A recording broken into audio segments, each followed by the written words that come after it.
हमरी अटरिया पे आओ रे सवरिया, देखा देखी बलम होए जाए।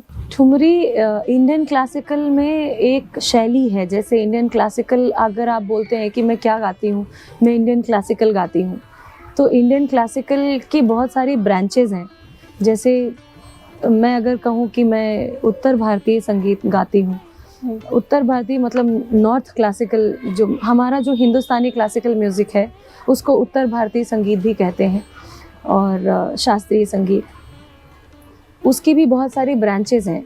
जैसे प्योर क्लासिकल में लोग ख्याल गाते हैं, कोई ख्याल गाता है, तो ख्याल के भी कई प्रकार होते हैं। बड़ा ख्याल हुआ, फिर छोटा ख्याल हुआ, फिर द्रुत ख्याल हुआ, फिर तराना हुआ। इसी तरह से सेमी क्लासिकल में आ जाती हैं ठुमरीज़, गज़लें। गज़लें सुगम संगीत में आता है, ठुमरीज़ और दादरा, चैती, ये सब चीज़ें सेमी क्लासिकल में आता है। तो मुझे हमेशा से बहुत इस शैली में बहुत इंटरेस्ट था, ठुमरीज़ और गज़ल्स में। तो कहना चाहिए कि सेमी क्लासिकल और सुगम संगीत में मुझे बहुत इंटरेस्ट था बचपन से। तो गज़लें भी बहुत गाती थी और ठुमरीज़ सुनती भी थी और गाती भी थी। अब क्योंकि रीवा के घर में हूँ और ये शहर ऐसा है, बहुत प्यारा है, लेकिन यहाँ पर शोर बहुत होता है। गा सकती हूँ मैं अगर ये शोर अलाउ करे। एक एल्बम आई थी इनहेरिटेंस, जिस पे हमने 4 ट्रेडिशनल ठुमरीज़ को रिवाइज़ किया था। दीपक पंडित जी ने उसे रीअरेंज किया था, रीप्रोड्यूस किया था और सूफ़ी स्कोर पे रिलीज़ हुआ था। उसी में से एक ठुमरी है बेगम अख्तर जी की, वो सुना देती हूँ।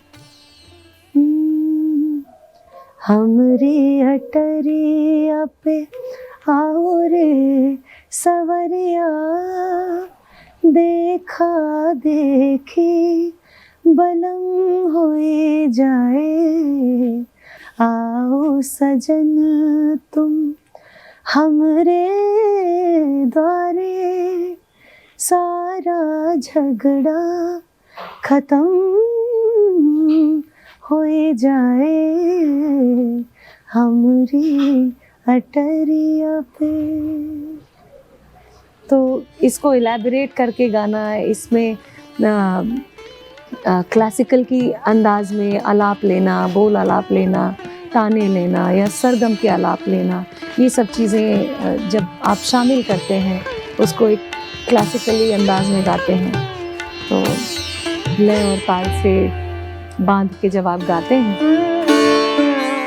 हमरी अटरिया पे आओ